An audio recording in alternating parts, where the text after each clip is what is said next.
I have with me in the studio a grassroots politician, former governorship aspirant, currently the special advisor to the state government on political affairs at the Central Senatorial District. I'd like to thank very especially Philomena Ihenya, Mrs. Thank you for joining us on the program. Thank you. Okay, let's start the conversation from the perspective of a woman who has been very active in politics over the years, trying to galvanize women, give them a sense of belonging and direction in terms of their impact and participation in the electoral process. Although 2024 is here, I've had people say over the years, we're looking forward to that time or that day or that period that we'll have the first female governorship aspirant in Edo State. It looks like that's a tall order. That's not going to happen anytime soon. So what are those factors that sort of places women at a disadvantaged position in going for such an exalted office? Thank you, Sonny. It's a pleasure to be here with you again. Thank you. Talking about women in politics and a woman being a governor, it's possible, especially in this new era and the way we are playing politics. Okay. It's not as it were about 10, maybe 20 years ago. Okay. It's becoming very interesting, especially now we are growing. I'm a member of the PDP. I won't probably speak for other parties. We have learned over the years to create space and rooms for the female gender. And it's difficult for you to have women coming up because of what it entails to be part of the political system. We're talking about education, talking about position, talking about money, family value, how people, perception of what you see as a woman. These are all embodied in the in creating a kind of deep divide for women getting themselves involved in politics. But few of us that have taken the bull by the horn, we are finding this very interesting. I came up a few years ago. I wanted to be the deputy governor, and I saw how women, even across party divide, showed interest in supporting. I was a little bit fascinated, and that gave me the strength to know that if eventually the position comes up, some women are there to support. It would have been possible for you to have a female candidate in this last primaries for the PDP. But, you know, PDP is a very grassrooted party. Okay. We believe in the structure, we believe in laws, and when we talk about zoning per se, you will know that the stronger, with all apology, the stronger women that probably would have come up are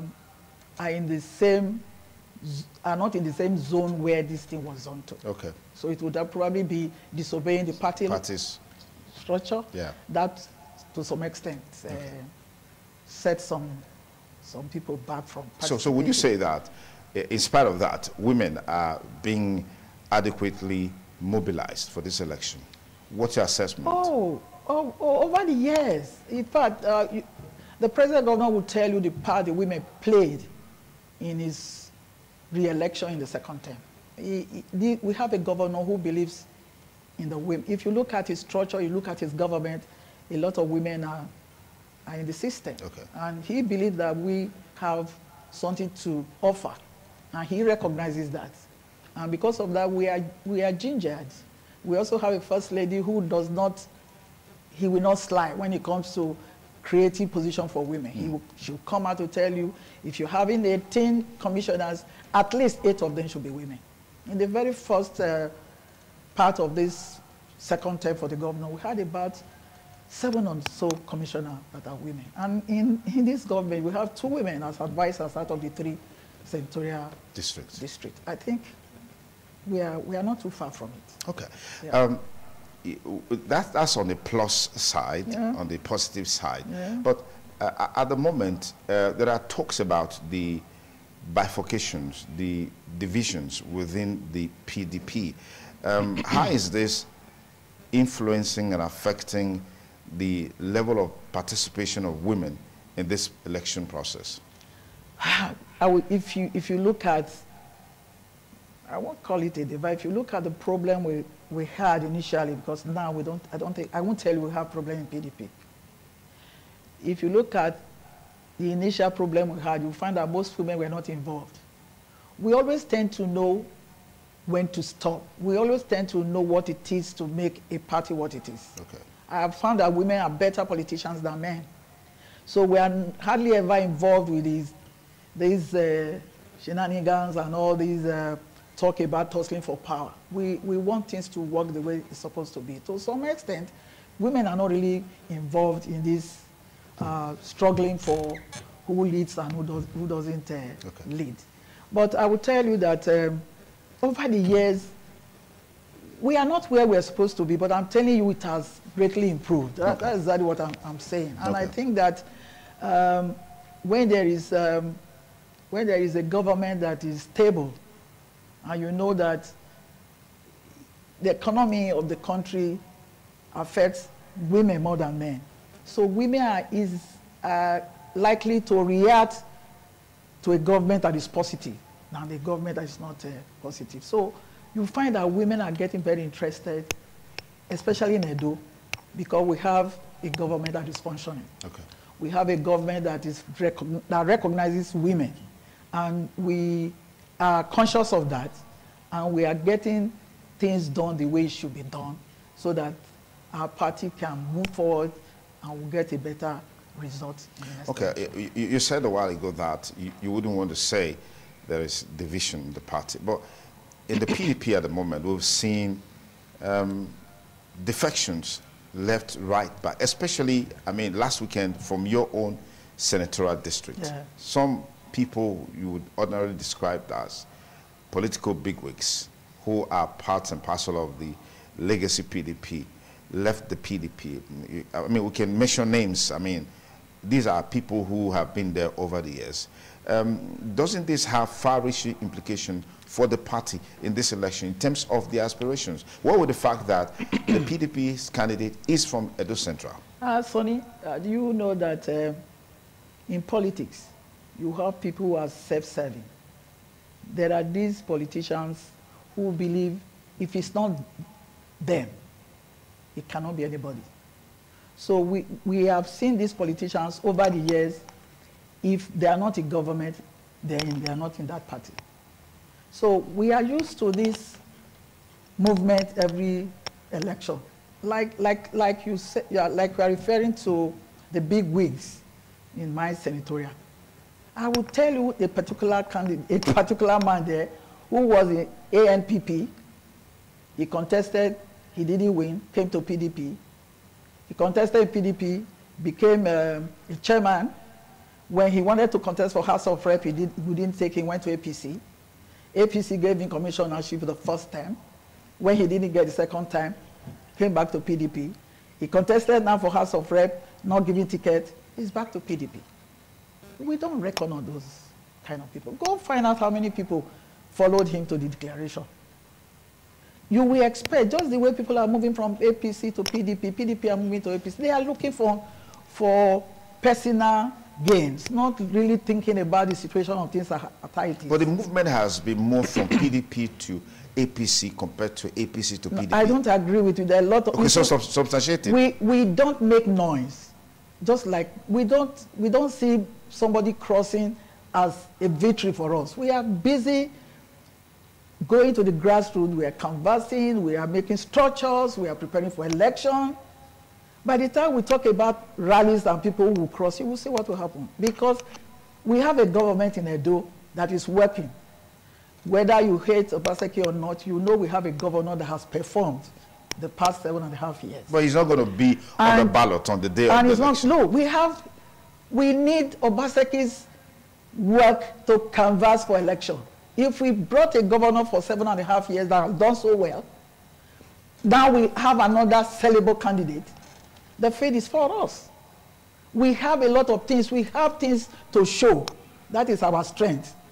Because if Obaseki didn't perform well, we'll probably be thinking of how to cover his lapses. How do you make this analysis for a governor that they say has performed, but somehow his popularity is waning? How do you make this? No. Yeah, I don't agree with you. His popularity is waning. People are beginning to understand who Obaseki is. Our governor from the beginning had his vision. And I knew from the beginning that he was going to have problem with a lot of politicians. Because Obaseki came here to work and to develop Edo. And he knew at that time he came in, our resources was mega, maybe about 2.something billion. Today we are talking about 6 billion above. He needed to put his money where his mouth is. So all those, what do you call it? All those sharing. You know, in those days they will tell you PDP share the money. Obaseki is not part of that. And it's unfortunate that a lot of people who are not politicians cannot see. They cannot see beyond what Obaseki is to Edo people. Posterity will judge Obaseki when he leaves. And he has come, within the 7.5 years, he has changed the dynamics of politics. The politics in Edo is never going to be the same again. I tell you that. So if you are going to politics and you think you are coming in there to eat, like our opponent is saying, oh, the reason why people don't like Obaseki is because he does not give money to his party leaders. So when they come in, they will share money, part for the leaders, part to run government. Edo people will know, and they already know, I'm telling you, that the best we have ever had is Obaseki. And we are happy that he has also, we are also having a candidate now that I think will surpass Obaseki, a very sellable product. So when we are looking at what Obaseki has done, and we are looking at the product we are bringing, we want to go to the field as soon as possible. So what are the issues that you think will resonate with the electorate in terms of those who are aspiring to become the next governor, to take over from Governor Obaseki? Ooh, we have 3 very visible parties. You have PDP, APC, and Labour. Sonia will tell you, when you look at the 3 candidates, the man on the street will tell you. Do you know what I have discovered? Edo South, Barrister Aswe is from Edo Central. He is selling and becoming more popular in Edo South. And that baffles me. You have found that voters now know what they want. Because the guy, as he came in about 3-4 months ago, went on the field to sell himself. We didn't even need to have the parties of Governor Obaseki to sell him. Unlike other candidates or aspirants who wait for the party to come and introduce them to people. Barrister Aswe went on the street, markets, seeing youth, university, colleges, to tell people what he has to offer. And people are buying it because they believe. When he speaks, you can see the genuineness in him. So we have a product to sell. We have things to tell people we have done that he's going to work to add to. So we are in, and I know that people, even if you think people don't appreciate our present governor, they do. The only few disgruntled people are those who felt he should have brought the cake or the money of the state government to share, and nothing is done. Edo people know. You can't go on the street of Benin today and say somebody like Obaseki that has done so much is not liked by his people. The average Benin man or Issa man or Auchi man knows that Obaseki. You said a while ago that his popularity, your candidate's popularity in Edo Central, is low compared to popularity in Edo South. Okay, you say saying that he's more popular in Edo South. It's so funny that that's a comparison. Not, yes. Yeah. Even he's not from Edo South. The Edo South are selling him like a hot cake. It's because you have more educated people who can see and they know what he has and they can appreciate. Can you say the same thing for Edo Central? Oh yes, I can. It's okay. Both of them are sons of Issa man, but an average Issa man, you see, look, I'm an Issa woman. We have, over the years, produced 2 governors per se. Governor Ali for the Bender State and Professor Osumbo for 18 months. We Ishan people are known for integrity, education, and talent. It's a disservice. I would tell you it's a disservice if we don't follow that guideline of bringing the best. And an average ASA man or woman knows that we go for the best. I've had few people calling me who are not even politicians. Called me and said, Madam, this is a disservice to Isha. If you compare Dr. Aswelime plus to the candidate of the APC, it's unbelievable. We can't allow ASAN to be represented by somebody who, you know what it is to be to be banal, empty, uninteresting. No, that's not what ASAN people are known for. The same ASAN people voted him to represent them at the National Assembly as their senator. No, you know that there was no primaries in the APC. Even the APC. We're not talking about the primaries. What? We're talking about the election. Oh, no. Yes, that brought him. Yes, no. I will that tell gave you, him the mandate to represent the district. That was a protest vote. So we could do a protest vote to vote for somebody we think doesn't have the capacity. They didn't even know he didn't have the capacity. I'm telling you, even the APC today, most of the leaders in the APC today, I'm sure in their quiet moments, will regret ever supporting their candidate. A lot of people probably didn't know. You see, I had opportunity of having to have worked with him. What I mean work, I've met him at our leader's place.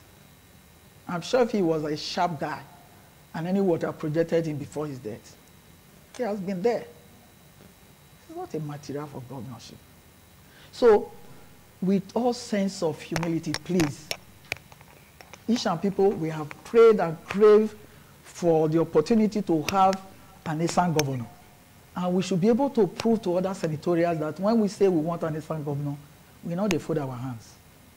We want somebody who will come, he will be loved by everybody, Edo, Auchi, Dara, Isan. He will do his best to improve Edo, whether Edo South, on what Obaseki has already done. That's what we are looking at. We can't go back. Okay. Let's quickly talk about some of the events happening at the national level, particularly at the level of the federal government, in terms of policies, programs, and all of that. How do you think the present state of the country will affect Edo 2024? Do you think it will at all? Because there's a conversation going on, more or less like a controversy, on who is actually doing the Benin-Ekpoma road. That's a raging matter. I heard someone give an analysis yesterday on one of our programs on radio about the politics and the politics going on with that road project. So let me get your perspectives on this finally. If we are not playing politics with Ekpoma Uchi Road, what will a senator, a governorship candidate go and do in a palliative? It's a palliative form. I threw in a clip of a video that our governor had when the Minister for Works visited, came to Benin, and the Commissioner for Roads and Bridges. And the governor specifically said it was a palliative because we could not wait for federal government because we have been waiting for the past 12 years. And the Minister for Works agreed. And the governor said he was going to invite BOA and Dangote as big companies within Edo that are very also used to running on that road to be part of this palliative and maybe a form of tax rebate from the state government. And that was how BOA came in. It's not the federal government that called BOA. If you go there now, you will see that our local government chairman gave all the necessary helping hand and stage for BOA to start. And they are working. They are trying to do the palliative. It's about 30 kilometers between Ekpoma, Agbede, and Auchi for them to just patch within this period until a better solution is found. And the governor has also said they should concession the road to him so that he can have a PPP like what we are having on the Saple Road. So it's all dirty politics they are playing, and they are just childish. It's palliative, and it's BOA, and it's on an agreement between Edo State BOA. It's not a federal arrangement. Okay, President Bola Ahmed Tinubu's administration, will be a year in the next few days. So we can literally say we're celebrating 1 year of President Bola Ahmed Tinubu's government. What are your thoughts? And in sharing those thoughts, do you think that will have any impact on the outcome of the election in terms of who the candidate, the electorate will vouch for and all of that? Well, Sonny, you are in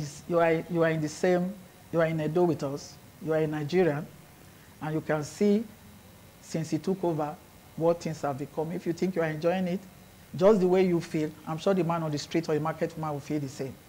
But the luck we have is that in Edo State, like the governor has always told us, we have decided to concentrate in developing Edo, to make Edo what a state that can take care of our citizens.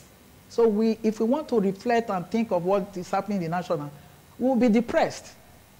So we have seen a state that we can live in a state of our own that can take care of his workers, his people, his, the infrastructure and other things are going on. That is the consolation that we have in Edo. And we don't want to lose that. Because if you think about what the petrol is today, what the price of petrol, the price of dollar compared to every item, we won't survive. But I think as an Edo man, a person, we are happy that within our state, we are trying to make Edo livable, comfortable for the citizens. Thank you very much, Philomena here. Thank you for coming on the program. Hope to have some other time here.